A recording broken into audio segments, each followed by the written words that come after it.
6 જુલાઈના દિવસે અલ્હાબાદ હાઈકોર્ટે કેન્દ્ર સરકાર અને આર્કિયોલોજીકલ સર્વે ઓફ ઇન્ડિયાને એક નોટિસ આપી અને એમની પાસે જવાબ માંગ્યો છે.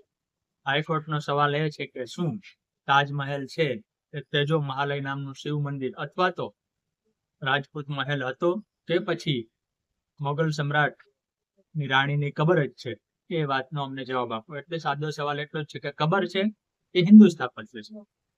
આપણે જાણીએ છીએ કે તાજમહલ છે એ તેજો મહાલય નામનું શિવ મંદિર છે અથવા તો શિવાલય છે અથવા તો મહેલ છે, એવી ચર્ચાઓ છેલ્લી અડધી સદીથી વારંવાર થતી આવે છે. દર થોડા સમયે એ સપાટી ઉપર આવે છે અને વળી પાછી સમી જાય છે. તાજમહેલ શું છે એવી અરજી કોર્ટમાં થાય તો એ કઈ બહુ મોટા સમાચાર નથી બનતા, પણ કોર્ટ અરજી સ્વીકારે તો સમાચાર બને. આ વખતે અલ્હાબાદ હાઈકોર્ટે અરજી સ્વીકારી છે અને સરકારને નોટિસ આપી છે. રોહિત રંજન અગ્રવાલ નામના જસ્ટિસ છે, એમની બેન્ચને એમ લાગ્યું કે આ દાવો તપાસવા જેવો છે. હરિશંકર જૈન નામના એડવોકેટે આ અરજી કરી છે, એટલે એ પણ પોતે જાણકાર છે અને એમનો દાવો છે કે અગ્રેશ્વર મહાદેવનું આ મંદિર છે અથવા તો મહેલ હતો અને એમાં મંદિર છે અથવા તો મહેલ ને મંદિર બંને છે. એટલે અરજી કરનારા હરિશંકર જૈનની એવી ડિમાન્ડ છે કે ભાઈ આની નિમણૂક કરવા માટે એક પંચ નીમવામાં આવે અને એ કામ કોર્ટ કરે. તો કોર્ટ એના નિયમ મુજબ એમ થાય કે પંચ નીમવું છે એ પહેલા જે તે વિભાગને લાગુ પડતો એનો જવાબ માંગે. આર્કિયોલોજીકલ સર્વે ઓફ ઇન્ડિયા ભારતમાં કોઈ પણ પુરાતન બાંધકામ શું છે, કેવું છે, ક્યાંનું છે, કેટલા સમયથી છે, એનો સત્તાવાર જવાબ આપવા માટે નિમાયેલી અને કામ કરતી સંસ્થા છે. આપણે જાણીએ આ હરિશંકર જૈન છે, એમણે આની પહેલા 2019 અને 2026માં આ વર્ષે આગ્રાની જે બે લોઅર કોર્ટ છે ત્યાં પણ અરજી કરી હતી, પણ બંને કોર્ટે એ વાતને ધ્યાને લીધી નહીં અથવા તો એમની અરજીમાં એમને દમ લાગ્યો ને એટલે બંને કોર્ટે અરજી ઉડાડી દીધી.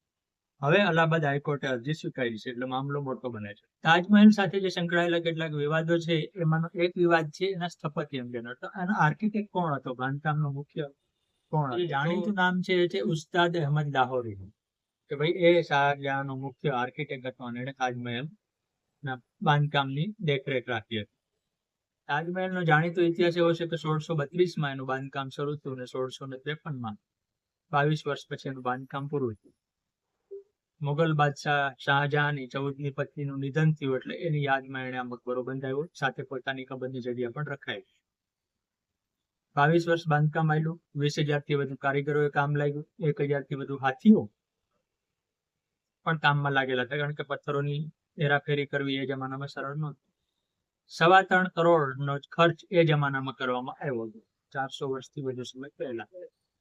અને તાજમહેલની જે વિશિષ્ટતા છે એમાં 28 પ્રકારના માર્બલ વપરાણા છે, એટલે કુદરતી રીતે કલરફુલ જાત જાતના રંગો પ્રકાશ પ્રમાણે દેખાય.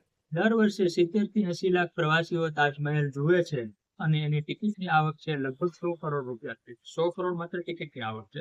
આગ્રાને તાજમહેલથી બીજું અર્થતંત્ર મળે તો અલગ.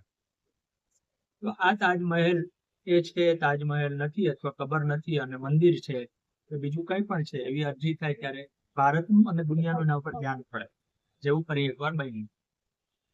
તો તાજમહેલ સાથે સંકળાયેલા જે વિવિધ વિવાદો છે અથવા દાવાઓ જે ચકાસવા પડે એમાંનો એક એવો છે કે ભાઈ ઉસ્તાદ અહેમદ લાહોરી છે એનો આર્કિટેક્ટ નહોતો, એના બદલે ઇટાલિયન આર્કિટેક્ટ, ઇટાલીનો જ્વેલર એટલે કે સોની કામ કરનારો અથવા તો સોનાનો વેપારી વેરોનિયો છે એ એનો આર્કિટેક્ટ હતો, એવો દાવો હતો. તો પછી ખબર પડી કે ના, એ દાવામાં બહુ સત્ય નથી, ઐતિહાસિક પુરાવો મળતા નથી, એટલે એ દાવો સાઈડમાં.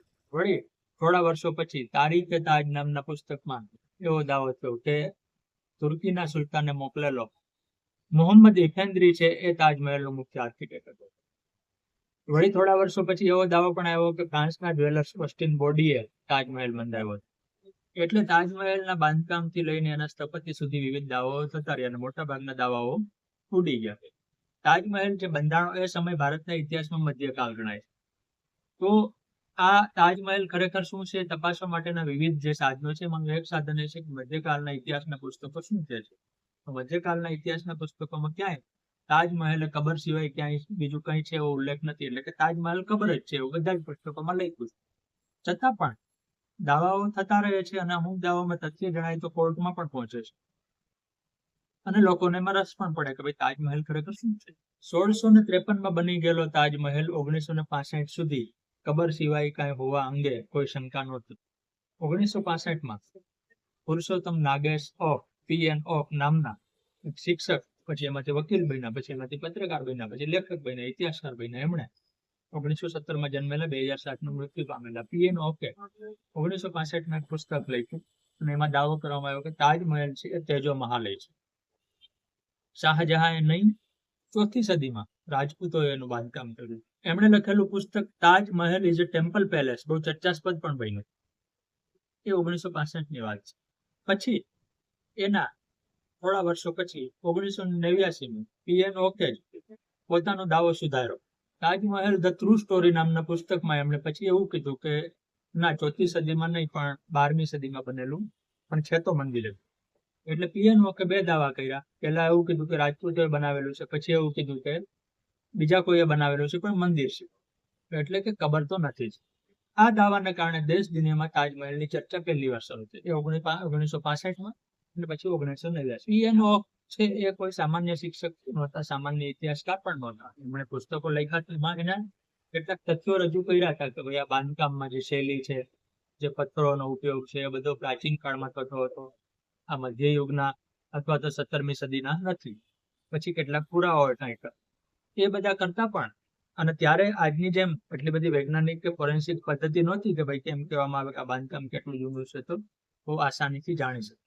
પીએન ઓક આવા દાવા કરવા માટે જાણીતા હતા. જેમ કે એનો બીજો એક બહુ સનસનીખેજ દાવો એવો છે કે ખ્રિસ્તી ધર્મ અને ઇસ્લામ ધર્મ છે હિન્દુ ધર્મના અગાઉ પડેલા ફાંટા છે. ઓકને એટલા માટે ગંભીરતાથી લેવામાં આવ્યા કે પોતે સુભાષ બાબુની સેનામાં ભારતની સ્વતંત્રતા માટે લડ્યા હતા. એ સ્વાતંત્ર્ય સૈનિક પણ હતા. એટલે એમની વાતો ગંભીરતાથી લેવાય અને મામલો કોર્ટ સુધી પહોંચ્યો. પણ દર વખતે એમના દાવાઓ છે છેવટે ખારીજ થતા રહ્યા. ઇતિહાસકારોએ તો ખેર એમ કહી દીધું કે પીએન ઓકની વાતો છે તુપ્પલ છે, પણ માત્ર ઇતિહાસકારોના કહેવાથી ઇતિહાસ બનતો નથી. કારણ કે ભારતના ઘણા ઇતિહાસકારોએ જેને હુઝ ગણવામાં આવે છે બધાએ મોગલોને ધ્યાનમાં રાખીને ભારતનો ઇતિહાસ લખ્યો છે, અંગ્રેજોને ધ્યાનમાં રાખીને ભારતનો ઇતિહાસ લખ્યો. એટલે ભારતની ઘણી બધી એવી હકીકતો છે કે જે આધુનિક ઇતિહાસકારો છે એના પુસ્તકોમાં નથી મળતી.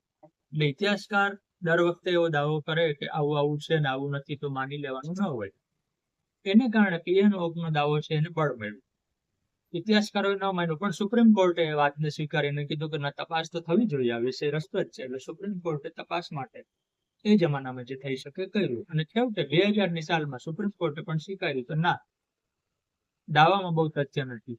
સુપ્રીમ કોર્ટે શેના આધારે સ્વીકાર્યું? સુપ્રીમ કોર્ટે આર્કિયોલોજીકલ સર્વે ઓફ ઇન્ડિયાને કામ સોંપ્યું કે ભાઈ તમે તપાસ કરો.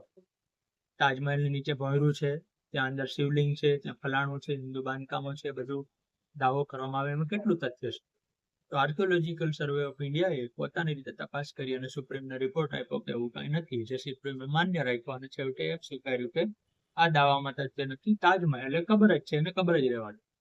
2000ની સાલમાં આ વાત આવી ત્યારે પીએન ઓકની ઉંમર ઘણી મોટી થઈ ગઈ હતી, એટલે એમણે પણ પછી વાતને ઢીલી મૂકી દીધી. પણ 2005માં વધુ એક અરજી થઈ. અત્યારે અયોધ્યા સદભાવના સમિતિના સભ્ય છે અમરનાથ મિશ્રા, એમણે અરજી કરી અને એમણે એમ કીધું કે 1189ની સાલમાં લગભગ 900 વર્ષ પહેલા ચંદેલા રાજવીઓએ આ જગ્યા બાંધી હતી.